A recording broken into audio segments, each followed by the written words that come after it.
guys, so today we're going to go through some more different sort of upper body, shoulder stretching, mobilization, all that sort of thing. So just to sort of get you a bit warm to begin with, we're just going to do some shoulder rotations. So think as far as you can reach, circling that shoulder around. Try not to swing your body into it or anything like that. Stay nice and still, really isolate at the shoulder as much as you can with these rotations. Nice, slow and controlled. 5 one way, 5 the other. Okay, and do that on both sides. Then we're going to go into a tabletop position. And again, just get a bit more sort of rotation through these shoulder blades. So what we want to do here again is to isolate at the shoulder. So you want to think about rolling your shoulder blades, but within this tabletop position. So we're going to press through the floor and then pinch them together. So separating and connecting our shoulder blades while also rotating them. Once we've done a few reps one way, go back the other way. From the bottom up to the top. Really trying to feel that bone musculature in the back of the shoulder there. And then we can go for one at a time as well. So really isolate one shoulder at a time. And just feel into what's going on in the shoulders there. Then we're going to do a bit of external, internal rotation. So if I just show you to one side, we're going to have thumbs up, both arms out straight, thumbs up, and then we're going to point our thumbs down. So here we're going from external rotation, you can even point backwards, and this is our internal rotation. So nice and slow and controlled again with this, just getting a bit of rotation through that joint as well.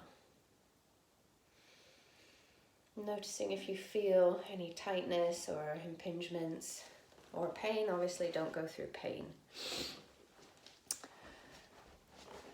Then we're going to go again, if you think thumbs up, what I want you to do is point towards your back, and then we're going to stretch around, and then we want our thumbs pointing back up to our back again.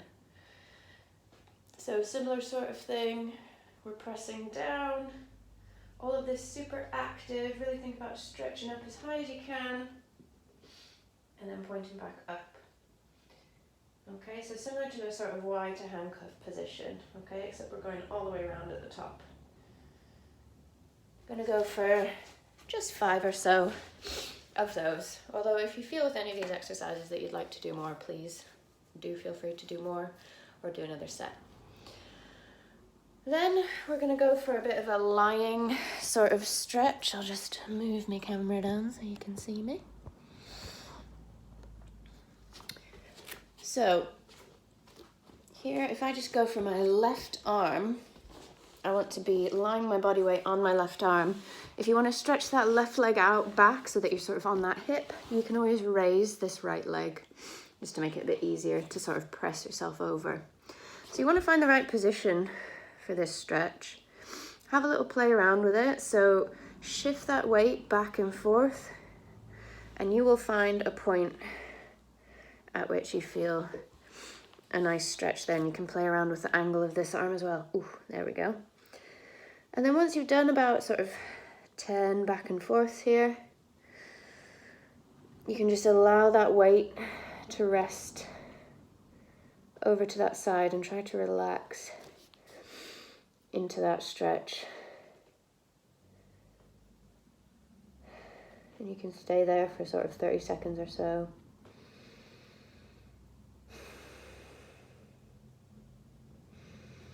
And I find certainly that different shoulders feel quite different, so obviously do both sides. See how it feels. If you need a bit more on one side, please do feel free. And we can do a similar sort of stretch here for our pecs. So instead of having that shoulder underneath, if you just extend that arm out to the side, and then we can rotate our body weight over here, feeling that stretch through the front of the shoulder into the chest. And again, you can play around with the angle of that arm as to where you want to feel that stretch. And again, you can sort of rock back and forth a few times, have a little play around with it. And then when you find that stretch that you want to hold on to, just rest there for 30 seconds or so. Okay, and obviously do that on both sides as well. Then, just to move you back up here, we've got this strange one that I just tried and it feels amazing. Good and bad, but you know, bad in the right ways. So I've got a draft excluder here, but if you have a stick or something or anything that you can grab onto, just to allow us to have a bit of tension. So what we're aiming to do here is our elbows are going to be placed on a surface, this sofa here for me, but when I place my elbows down, I want my hands to be outside of my elbows. So just by me doing this just now, I can feel my lats and things sort of switching on there, and that's what we want. Okay, so hands outside of elbows. So elbows should be less than shoulder width, and your hands will be at shoulder's width or possibly a bit wider. Get a good angle there. And then what we want, we're placing our elbows on this raised surface. We're on our knees, externally rotating by having our hands outside of our elbows. And then we're just going to sink down here. It's quite intense. What you don't want is your back to arch, okay, to compensate. Try and keep that pelvis tucked, so sort of a hollow position. And see how far you can sink down here while also pulling on those hands, making sure that they're not creeping in, making sure that they're wider than those elbows. And this should really help with overhead work. Nice stretch there. And finally, if we want to go for one last stretch, one that I quite enjoy, clasping the hands behind the back, pressing through, just allowing that chest stretch. And if you want to intensify it or sort of to relax into it, you can always stand yourself up, bend over with that nice flat back, and bend over and allow the weight of the hands to just pull a little bit deeper. Again, you can sort of relax into this one. Equally, getting a bit of a hamstring stretch there as well. Alright guys, let me know how you get on. Enjoy.